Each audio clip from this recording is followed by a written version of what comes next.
It's okay. I know there's still a couple of people coming in. Grab a seat. Get yourself comfortable. I'm going to speak about the Constitution and slavery and the 13th, 14th, and 15th Amendments. This is a historical topic. I want us to deep dive back into history and look at how the Constitution influenced the institution of slavery. And in many ways, this is my own take. This is my own interpretation. One of the reasons why slavery had to be destroyed from the end of a gun and from the blade of a sword in the Civil War, one of America's most violent wars, is because of the Constitution itself. The Constitution radicalized the slaveocracy of the South and led us to the Civil War. And hopefully I will show you enough detail here for you to all see that interpretation. Okay, so first of all, slavery and the Constitution. The institution of slavery is all over the 7 articles of the Constitution, but there are 3 specific places that directly condone, accept, and strengthen the institution of slavery in the U.S. Constitution. And those 3 areas are the Three-Fifths Clause, Article 1, Section 2, of Article 1, Section 9, what Congress cannot do. Congress cannot ban the slave trade for 20 years, up until 1808. That's the slave trade, mind you, not the institution of slavery writ large, right? Just the importation of property persons forcibly, sort of removed from their homeland and brought into an economic system of slavery. Just the slave trade. And the third element, the Fugitive Slave Clause from Article 4, Section 2. I'm going to look at all 3 of these in some detail, and we're going to talk about their influence and effect on America's political institutions, their culture, and of course the decades leading up to the Civil War. This is not the end of the Constitution's influence on slavery, and this is often what we are taught. We are taught just that there are these 3 instances, okay, and that's it, right? And as though they're removed from the development of history itself, as though these instances in the Constitution just merely remain static and have no consequence, have no implication for the development of American politics. And this, of course, is simply not true. We've got to look at the long-term effects of these elements of the Constitution. These passages are the beginning of a rot that stems throughout the document itself and throughout America's political institutions. Rotting America's political institutions, radicalizing the slaveocracy, and leading toward a violent war. So first of all, an academic, situating us within an academic debate, the question of neutrality. So Don Fehrenbacher is a historian, political scientist, who has this classic argument on the Constitution and slavery, which is that effectively the document is neutral about the issue and the institution. The document is a series of compromises between small states and large states, between free soil states and slave states, between high-minded Federalists and more Republican-minded Federalists, or Republicans themselves, a compromise between Federalists and Anti-Federalists, et cetera, et cetera, et cetera. And so Fehrenbacher says, well, slavery is just one of these issues in which the Constitution sought a balance between competing interests of Southern slave power and Northern non-slave states. For example, the Three-Fifths Clause would give the South greater representation in the House, but not as great as 5/5, right? And of course, historically, it's important to keep in mind here, the principled abolition argument at the time was not that slaves would count as 5/5 and they'd be whole persons, that they were counted as 0/5, right? That's the principled abolition argument, right? Because any enumeration of slaves without there's no voting rights that attended to that, right? Slaves didn't receive anything in return for this. They were merely counted in enumeration purposes for representation in the House. And that, of course, strengthens slave power in Congress. It strengthens the slaveocracy in many ways, which I'll get to here in a moment. The slave trade ban was kind of a temporary middle ground. Both the North and the South thought that this was enough time for them to consolidate resources and consolidate the kind of power and vision of America that they were already sort of practicing and living and bringing about. The Fugitive Slave Clause sought to pacify an explosive issue among the states, allowing free soil to remain free while respecting slavery's hold on the South. Now, as we get to the Roger Taney decisions in the 1830s and 40s, Prig v. Pennsylvania, right, we will see that this is hardly the case, that this is in no way a compromise. And in fact, the Fugitive Slave Clause is a direct violation on the laws of northern states. Fehrenbacher's argument rests in part on the assumption that propertied men stood in for many others in early American life. But this is a specious argument for the time. Masters did not represent their slaves. This was hardly the case in any reasonable sense, even for slave apologists, right? They would never use these words of representation. Masters owned slaves. They were propertied human beings. And that's how it was understood at the time, and that's how it was articulated at the time by slave apologists and slave masters. This was not an issue of representation. And so Fehrenbacher's argument is already weak on its face. The candid argument for counting slaves rested on the idea of owning slaves of property itself. Including slaves for apportionment is about including property, not representing others. And in fact, there were many arguments at the time of the framing as to how property should be factored into enumeration, that those with more property should count for more in terms of representation. So there were many arguments along these lines, not just about slavery. For many, property deserved representation alongside population. There were property qualifications for the voting franchise, for example. You had to own property to vote, right? And so stood the reason you had to, or the amount of property that you owned would effectively be factored into enumeration, and you would therefore have more representation. It's clear that this candid argument is neither neutral nor democratic at all, that this argument indeed sort of belies and overlooks some of the complexities of history. Let's look at the Three-Fifths Clause. It's often called the Three-Fifths Compromise. I throw that up there because I want you to see those words. This is no compromise at all. This is one of the fictions of history. All other persons, to use the quote from the Constitution. This euphemism is one of the darker corners of our Constitution, right? All other persons. Of course, who the Constitution is referring to are slaves, a word never used in this document. Slavery, a word never used in this document, right? All other persons. We recoil at the idea of valuing slaves at less than 100%, but this partly masks, again, the complexity of history. Abolitionists could spin this as a win, for it dampened the political clout the South could hope to garner from counting their slaves as full persons. A full fifths formula would not have freed a single slave or endowed any bondsman with more rights of personhood against his master or the world. In fact, such parchment barriers of personhood increased slave power.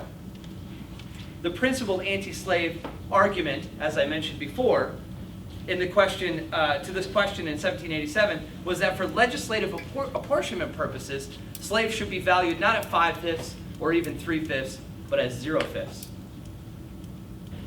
So this is a concession to slave power and the slaveocracy.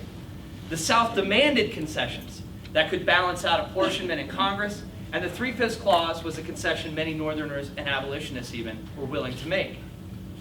So too with the clause banning any prohibition of the slave trade for 20 years. Well, the question is, why 20 years? That seems kind of idiosyncratic, right? All the way up to 1808. Well, it really fits in with the two visions for America and the migration and the settling of the old Southwest and the old Northwest. Okay? Most observers expected American settlers to pour more quickly into the Southwest than in the Northwest. Just a quick note here, when I have quotations and page numbers, this is from a book by Akil Amar called America's Constitution, a Biography. And I can talk more about that book in a little bit later. So the question of the old Southwest and the old Northwest was really crucial to America's future. Where would America's future lie?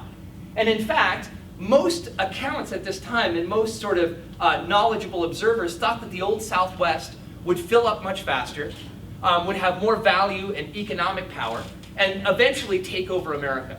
That the slaveocracy of the South was the real future of America.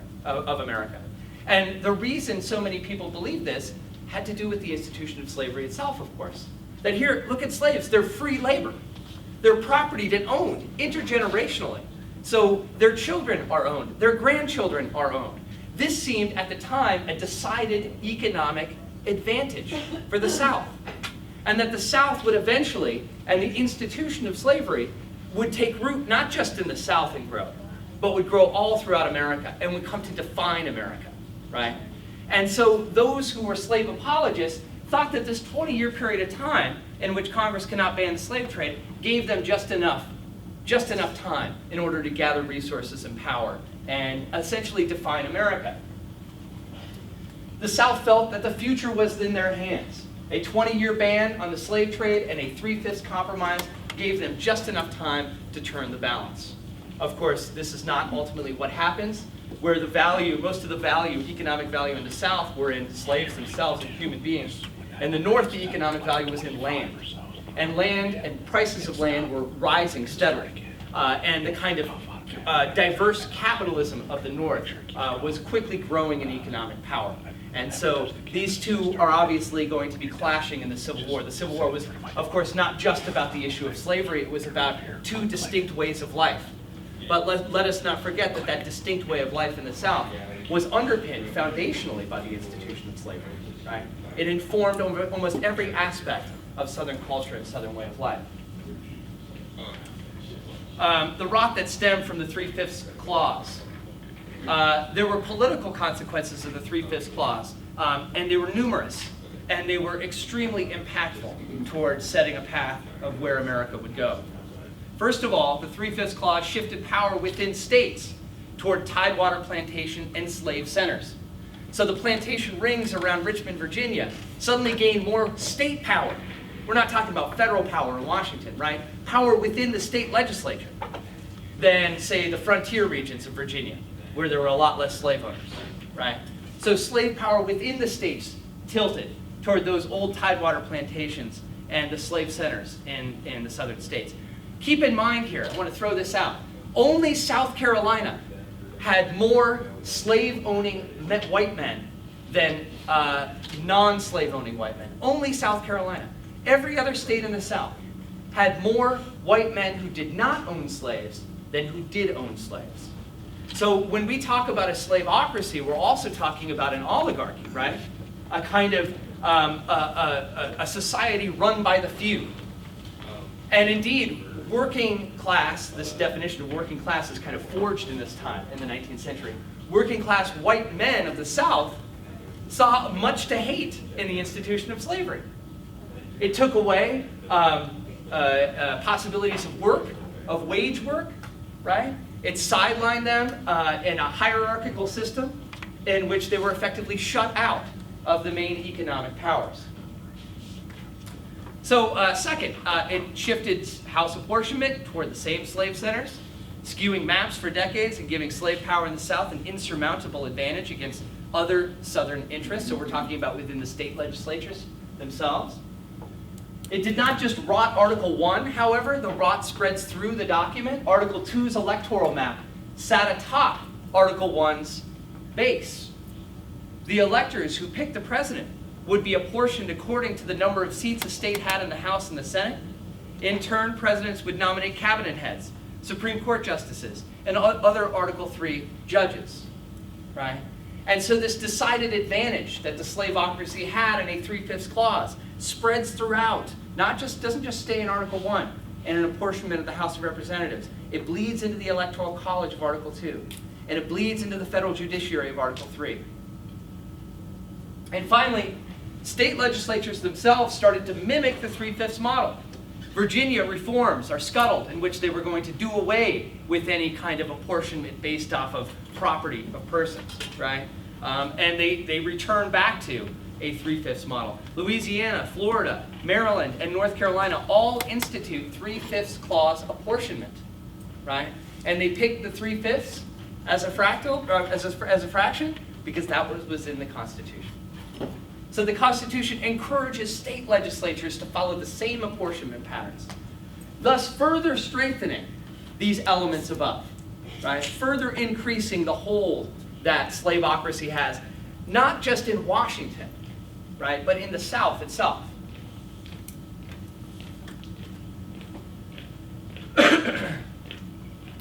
Nothing in Article 1, Section 8. Article 1, Section 8, one of the most important parts of the Constitution, what Congress can do, the expressed implied and implied powers of Congress, right? Nothing in Article 1, Section 8 gives Congress authority to end slavery. There are several bills and amendments proposed to prohibit Congress from doing so, in fact, all the way up to the Corwin Amendment of 1861.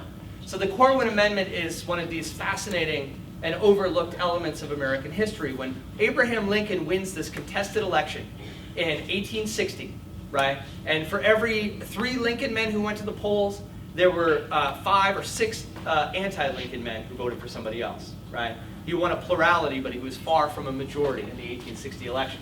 Well, once he wins that election, the South are already cleaning their guns and getting ready to secede, right? They were rabidly against Abraham Lincoln, who, of course, they racialized and called him a mongrel, et cetera, this backwoods pig telling us what to do, right? Already they're going to go to war, right? And so Lincoln, the great moderator, is always floating these. This is one of the fascinating things about the Lincoln administration. Lincoln was no abolitionist, right? He used to say all the time, I'm not an abolitionist. Mary Todd, his wife, she was an abolitionist, right? She was raised by slaves. And a lot of people of the South who did have slaves in their family or were raised by slaves actually turned out to be abolitionists. A lot of folks from the North who never had slavery in their family were not abolitionists. And that explains a lot of Abraham Lincoln and Mary Todd. Well, Lincoln was not an abolitionist. He was an incrementalist. And he wanted to end slavery, but he sought to end it very incrementally, little small steps here and there, effectively making sure that the territories, when they ripen into states, become free soil states, surround the slave states of the South, and kind of gradually choke them off. And encourage slave owners to give up their slaves through a variety of compensatory schemes, right? It is in the Constitution as well, just compensation for property taken. The destruction of slavery and the 13th Amendment is the largest unconstitutional takings of property in American history, right? And it's an example of how something can be just and righteous without necessarily being constitutional, right? But Lincoln wanted to compensate. And he had all these complicated schemes, like if you gave up your slaves right away, you could get 100% compensation for the value of your slaves all the way up until 1875. Then it would be 80% compensation for your slaves up until 1885. And by 1900, if you gave up your slaves, you could get maybe a half compensation, et cetera, et cetera. Lincoln and other Republicans thought that we could maybe end slavery by 1900, maybe 1910, right? So when he comes to power, we're only like 6-7 years away from 3 amendments that totally reconstruct government, the 13th, 14th, and 15th. And how we get there is a really important story. But before I get to that detail, Lincoln comes into power in 1861, right? And immediately he floats an amendment to the South. Always a moderator, always trying to give a little bit, right? Always trying to compromise. And he's got this senator in Ohio named Corwin who writes this amendment. He says, here, we'll support this constitutional amendment. This will be the 13th Amendment of the U.S. Constitution. And the Corwin Amendment says, Congress shall never be able to ban slavery, right? Prohibits Congress from ever banning slavery, outlawing slavery. That was a concession Lincoln was willing to give the South, right? But the South had been so far radicalized by this time, over decades, and one of the arguments that I make is that what radicalizes the South is this document right here. It contributes. The slaveocracy was so far radicalized at this time that they say, no way. We're not dealing with you, Lincoln, right? And they reject a Corwin Amendment that would have prohibited Congress from ever outlawing slavery. That could have been our 13th Amendment. And what is our 13th Amendment? 13th Amendment? The eradication of slavery forever. Using that word forever in the Constitution, right? It's a remarkable turn of history.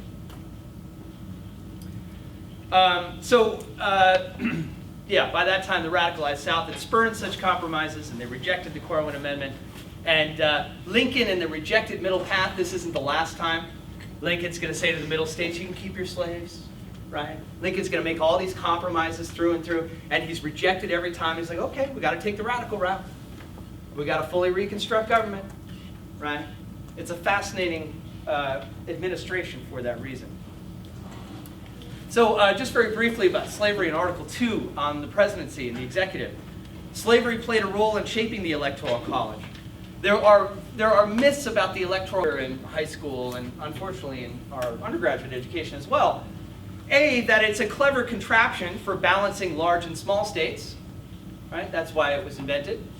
And B, that it was, the college was designed by men who essentially abhorred democracy and wanted to kind of put a check and a filter on the passions of the public, right? Both of these are myths because the Electoral College was largely designed by Madison and James Wilson. And both Madison and Wilson were one of the stronger voices for democracy in the Constitutional Convention. These were the folks that really believed in democracy, okay? And they created the Electoral College largely because they thought this was the best they could do. This was about as close as we could get to something that would be acceptable by those at the convention. What's more apparent than large and small states, however, if you look at the presidential and vice presidential tickets in the early American Republic, none of them are balancing out large and small states. But every single one is balancing out free soil and slave states. And that seems to be more apparent here, that the balance of slave and free soil in the Electoral College was more crucial to what was going on, not a balance of large and small. The college was designed by, as I mentioned, the more pro-democratic framers, Madison and Wilson in particular, who thought that the Electoral College was the best that they could do. With direct nationwide voting for the president, Southern slave power would have been severely weakened. And over time, potentially by the 1830s and 40s, we may not have even needed a civil war to eradicate the institution of slavery. May not. This goes into a broader argument about the Constitution that Akhil Amar makes. We are often taught that the Constitution is not very democratic, right? And we are often taught that the Constitution is basically neutral or a compromise on the issue of slavery. And there's an argument to be made that it was both pro-slave and pro-democratic, the U.S. Constitution, a populist text that strengthened and radicalized the institution of slavery in this country. Modern students are trained to think that the Constitution is neither of these things, but the truth, argues Akhil Amar, is that it was both, generally populist, but also pro-slavery. Now, this is a contradiction that lies at the heart of America's identity in many ways, right? At the heart of America's story of enfranchisement lies inclusion, or exclusion, right? So look at the Jacksonian Revolution, in which the universal white male suffrage takes place, right? One of the first large-scale enfranchisement movements in American history, right? Bringing in all these new voters, white men who didn't own property, right? This was parallel to, and at the same time, and it was no coincidence, right? The shoring up and exclusion, both of Indian removal, the 5 nations of the South, the trails of tears, not just one, right? But also the closing off of the political rights for free black men, some of which could qualify for the property qualification, who could fulfill the property qualification. Let's talk about free black men, but also women as well in the Constitution. First of all, if you read this document, citizens throughout the Constitution indicates free-born American women. There's nothing to indicate that it does not. From the beginning, federal courts acting under this language decided suits brought by and against women. And so it had always been interpreted to include women amongst citizens and women amongst those who could be afforded political rights. Free blacks were also plainly encompassed by Articles 3 and 4 as originally understood.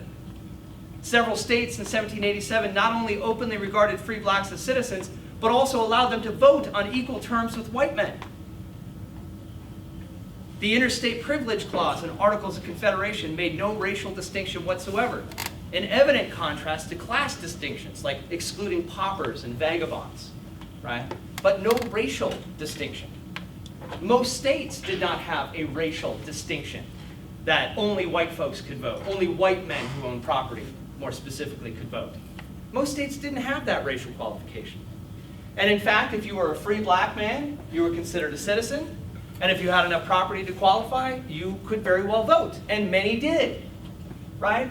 Free blacks with property qualifications voted in very large numbers in states like Delaware, New Jersey, New York, et cetera, et cetera. But once the Jacksonian Revolution comes along, right, and the franchise is opened up to all non-propertied white men, suddenly states go back and start writing in racial lines into their voting qualifications.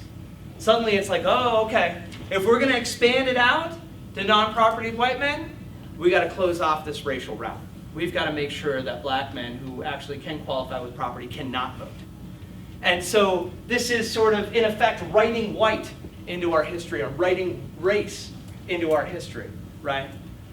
Privileges and immunities between citizens across states could have been the basis of more direct legal challenges to slavery, but they were not.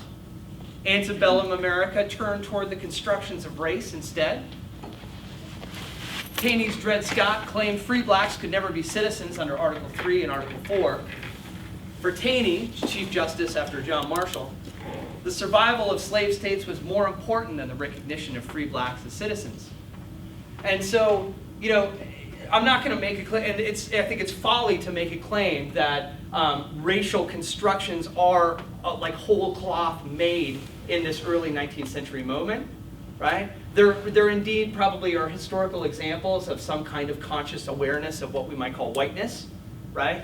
But the truth is that whiteness is incredibly new to history in many ways.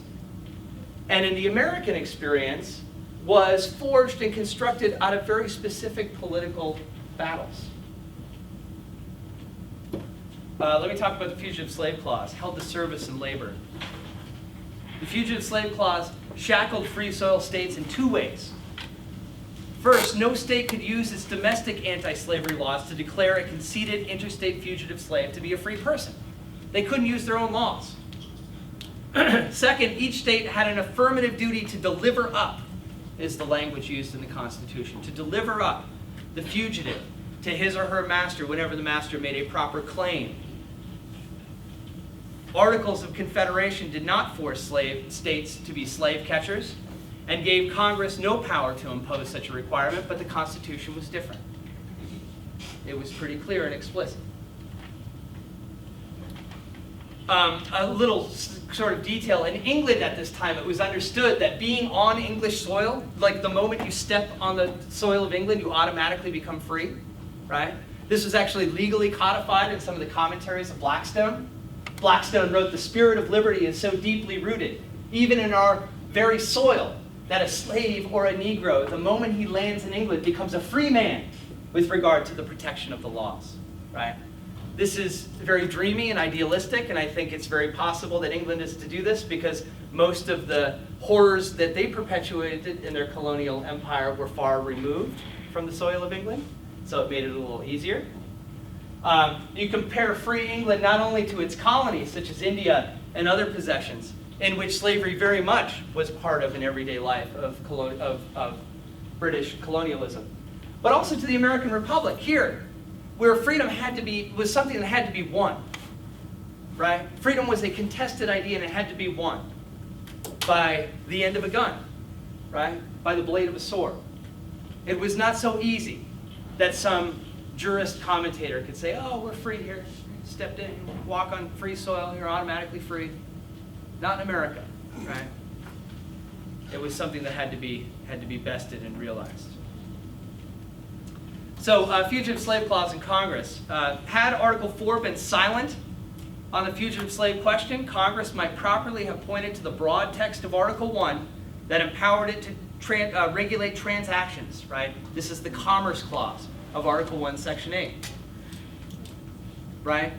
Interstate commerce spilled across state lines. Well, it can reasonably be inferred that fugitive slaves that cross state lines are part of interstate commerce and would thus give Congress broad power to regulate and to pass laws concerning this, right? But didn't Article 4 itself change the equation?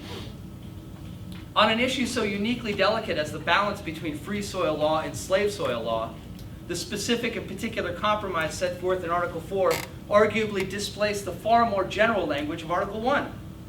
What might have been a proper exercise of congressional power in the absence of the Fugitive Slave Clause perhaps became improper once the specific rules of that clause were taken into account. Free soil states had every right to expect their laws were treated with equal respect, but Article 4's Fugitive Slave Clause egregiously tipped the scales against them. And that leads us to a very important Supreme Court case at the time, Prig v. Pennsylvania. The Prig case dealt with a woman named Margaret Morgan and her 6 children. Margaret Morgan descended from a slave who was owned by a particular slave master in Maryland who didn't very much care about keeping her in chains, essentially let her walk free. She moved to Pennsylvania and married Several of her children were not actually born in slavery in the sense that they were born in Pennsylvania. They were born on a free soil state. 3 of her 6 children, but it did not matter. In the middle of the night, slave catchers came and delivered her up, kidnapped her and her 6 children, and brought them back to Maryland, to a woman named Susanna Ashmore Bemis, who was the daughter of the man who had previously owned Margaret but allowed her to live free. That man had died, and so his daughter was now claiming her rightful claim over these human beings. The Fugitive Slave Clause of the Constitution is vague in terms of process. And so in the courts, it was not very clear how this would apply, what would happen, right? How should we deal with this? Can runaway or fugitive slaves simply be kidnapped and forcibly removed in an extra-legal way entirely, without the force of any law, right? This is what this case seemed to suggest. The Fugitive Slave Act was passed in 1793 to clarify the law, and it required a certificate of removal and approval by a judicial officer. Those things did not happen in the Prig case. The body snatchers just came and took her in the middle of the night and brought her back to Maryland. Pennsylvania further passes the Act to Prevent Kidnapping in 1820. This limits judicial officers who can approve and requires an arrest warrant before removal. So there's this kind of complicated, slow process to taking a fugitive slave out of the state. All of these things are completely ignored, right? And Justice Story, which is a fascinating part of history in and of itself, because Justice Story was an abolitionist and was against the institution of slavery. But he pens the majority opinion. Pennsylvania law is unconstitutional as it preempts the Fugitive Slave Act of Article 4 of the Constitution and Article 4 of the Constitution. There can be no state barriers to the federal government's power to protect the rights of slave catchers. And so Prig is a very important decision that in fact further radicalizes the South and leads to essentially open season on even free blacks in the North. Let's talk more broadly about the Taney Court. Justice Taney was the Chief Justice at this time of the Prig decision and of the later Dred Scott decision.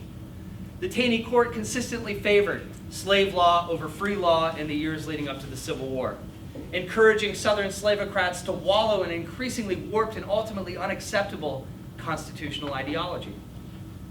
In Prig v. Pennsylvania, all justice affirmed the federal government's action to create a slave-catching regime on free soil. They even paid you per person you caught, which would encourage you to catch more. This displaces a free state government's own legal apparatus and procedures, a direct violation of those state laws. The body snatchers did not comply with state law at all. They simply grabbed a woman and child and ran for the border in Prig. If this was constitutionally protected behavior, then it was open season on free blacks everywhere in America. And indeed, this is what happened, right?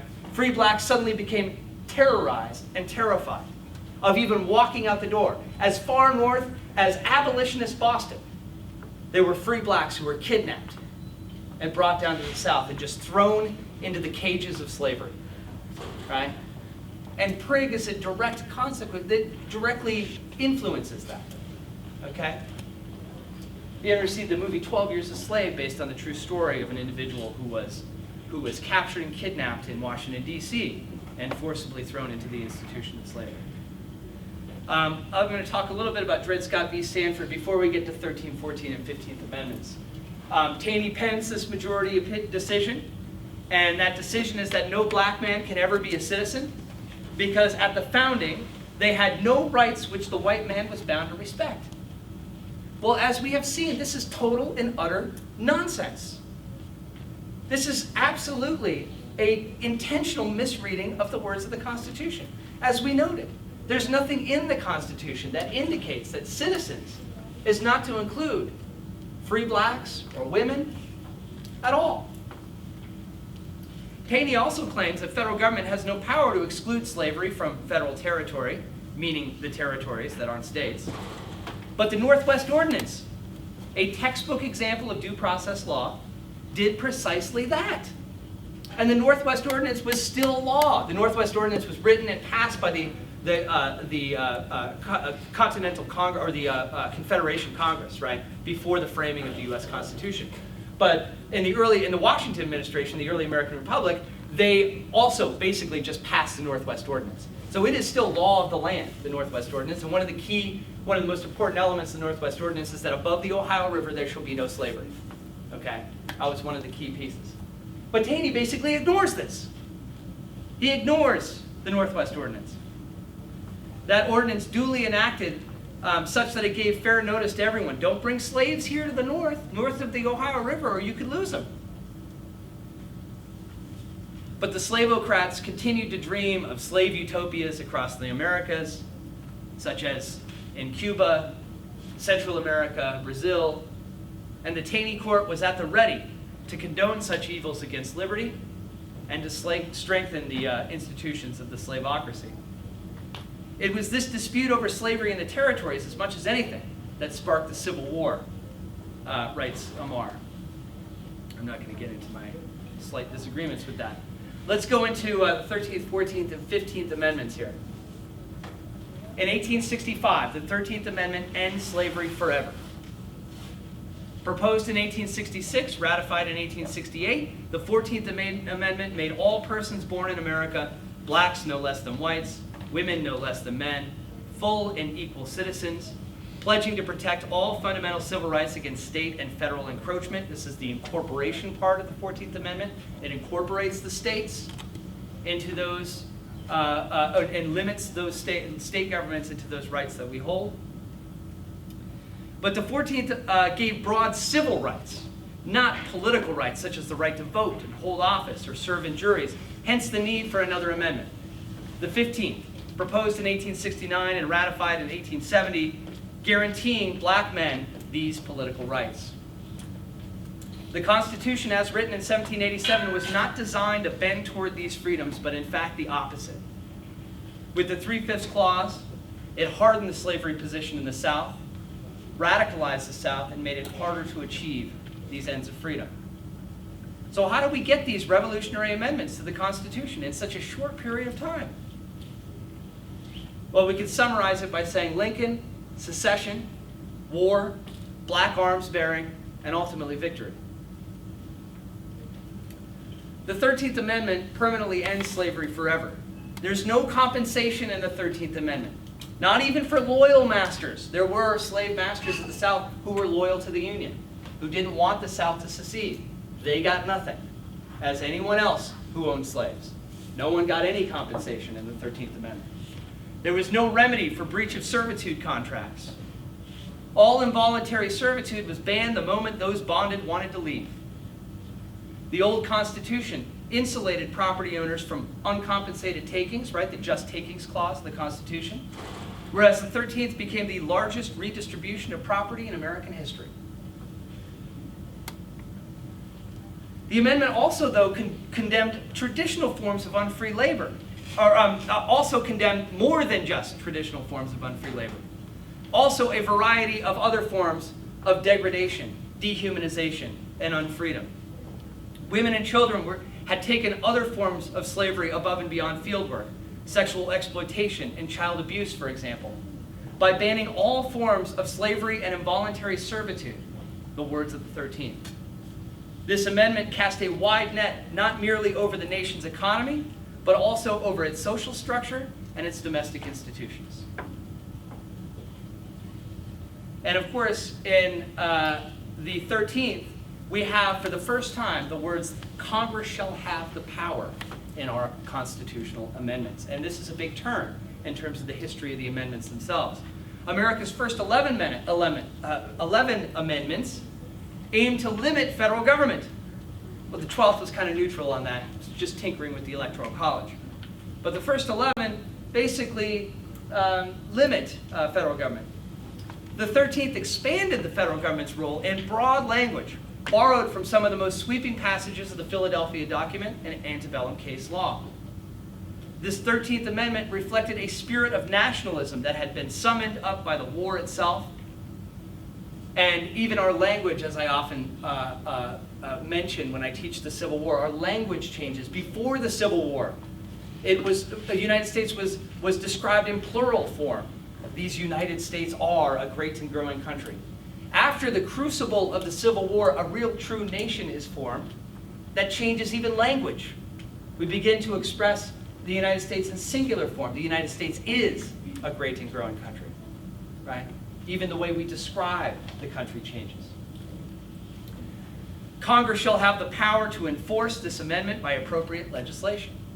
This line forms a foundation for language and subsequent amendments of the 14th, the 15th, the 18th, the 19th, and the 26th.